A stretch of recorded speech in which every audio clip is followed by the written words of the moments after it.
Bonjour, aujourd'hui je vais vous parler de quelque chose que je viens juste de comprendre au bout de 2 ans après le début de mon parcours cancer. J'espère que cela vous aidera à votre tour parce que je ne m'attendais absolument pas à ce qui m'est tombé dessus et que je suis en train de régler actuellement. Voilà, alors je vous donne rendez-vous dans quelques secondes, juste après le jingle. À tout de suite. Bienvenue sur Salade de crabe, le podcast qui vous apportera des aides pratiques, des conseils et des témoignages pour mieux vivre cette période. En 2022, j'ai traversé 3 cancers et j'ai à cœur de vous partager tout ce que j'aurais aimé savoir à l'époque. Que vous soyez malade, aidant ou thérapeute, vous trouverez ici des ressources pour mieux comprendre ce que l'on vit en temps réel. Alors, bienvenue sur ce podcast et bonne écoute.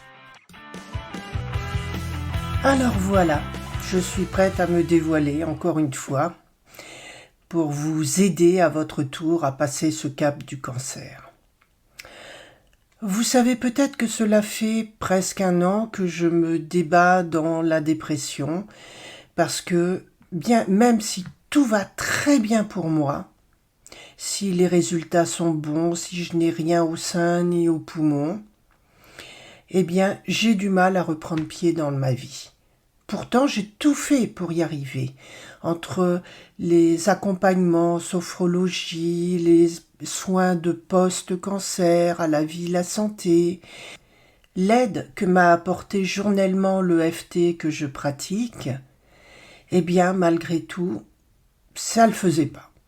Alors les médecins et les oncologues me disaient que c'était normal, que la fatigue était là, que les anesthésies étaient là, que j'avais subi de gros traumatismes et que mon corps devait à son tour récupérer et repartir. Il y avait également le côté psychologique parce que j'ai les cicatrices du sein qui se fibrosent et j'avais quand même également un petit peu peur que ce soit le retour de mauvaises nouvelles, de même que j'ai des lymphocèles qui sont là et qui font des grosseurs toujours apparentes. Mais ce n'était pas ça. Pourtant, par moments, ça revenait, j'avais un peu plus d'énergie. Et il faut dire aussi que le sport, entre la gym cancer et le tennis de table virtuel que je fais pour rétablir mes fonctions cognitives, m'aide énormément.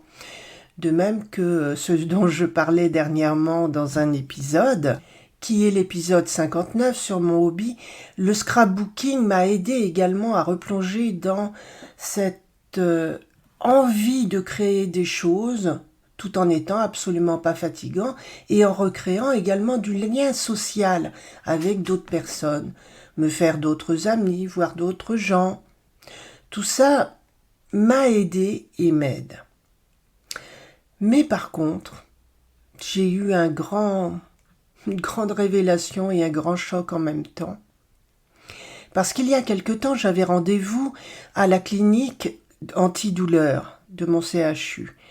Et précédemment, il me demandait de remplir un questionnaire, et notamment un questionnaire sur l'échelle de stress post-traumatique.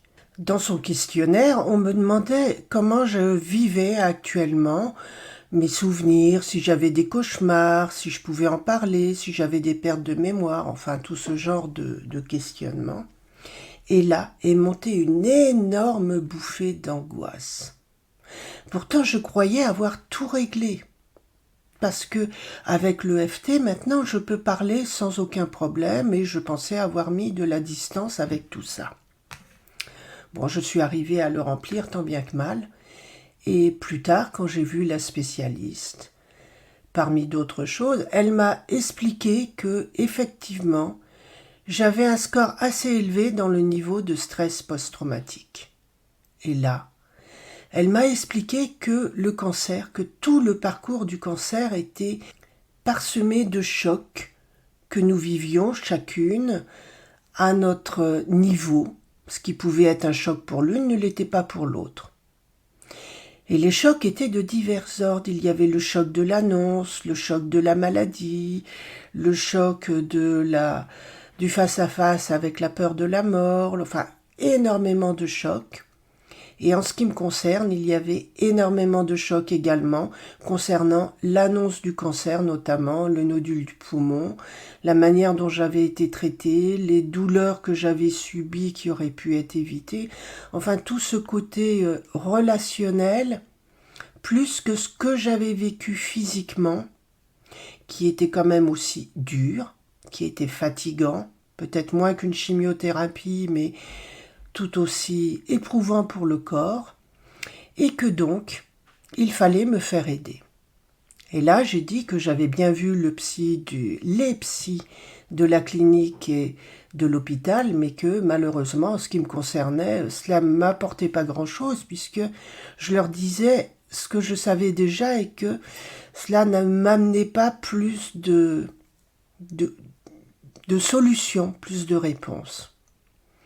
Donc là, maintenant, j'attends un rendez-vous avec un psychologue du centre anti-cancer qui est spécialisé dans les thérapies cognitivo-comportementales. Donc là, qui sera en mesure de me donner des outils pour m'aider. Et parallèlement à cela, j'effectue 2 tâches, l'une avec une métakinésiologue, une collègue qui est vraiment merveilleuse et qui m'aide à travailler sur ces chocs, à travailler sur ces traumas et surtout sur les déclencheurs qui étaient là auparavant et que ces traumas ramènent à la surface parce que je sens qu'il y a quelque chose de vraiment très très profond. Et j'ai également contacté la Vie Kintsugi, qui est une association qui œuvre également pour passer par-dessus l'après-cancer pour éliminer tous ces traumas. Donc, n'oubliez pas, le cancer est un traumatisme. Et quand on s'en sort, on croit que tout va bien.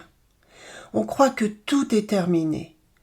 Mais malheureusement, il y a beaucoup de choses très enfouies que nous avons justement enfouies parce qu'il y avait des préoccupations beaucoup plus urgentes comme la survie, comme tenir face au planning, face au traitement.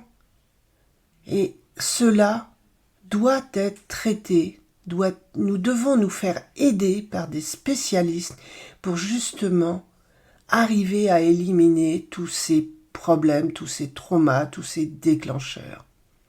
Et personnellement, je me suis vraiment aperçu que cela allait chercher beaucoup plus loin dans mon histoire et que c'était cela qu'il fallait que je remette à jour, que je retraite pour arriver à revenir dans ma vie.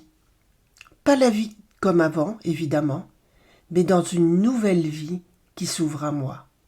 Alors voilà le travail que je suis en train de faire. Et j'espère que vous aussi, vous vous rendrez compte que souvent vous devez le faire à votre tour. Parce que j'entends souvent des commentaires de personnes qui m'écrivent en disant « mais ça allait bien, mais 6 mois, 1 an, 2 ans après, je me retrouve en dépression et je ne comprends pas pourquoi. » Eh bien, voilà pourquoi. Voilà, j'espère que cela vous a aidé et vous aidera. Je reste à votre disposition si vous voulez me contacter. Et dans le prochain épisode, je vous parlerai de l'importance de vivre ses rêves et non pas rêver sa vie. À bientôt!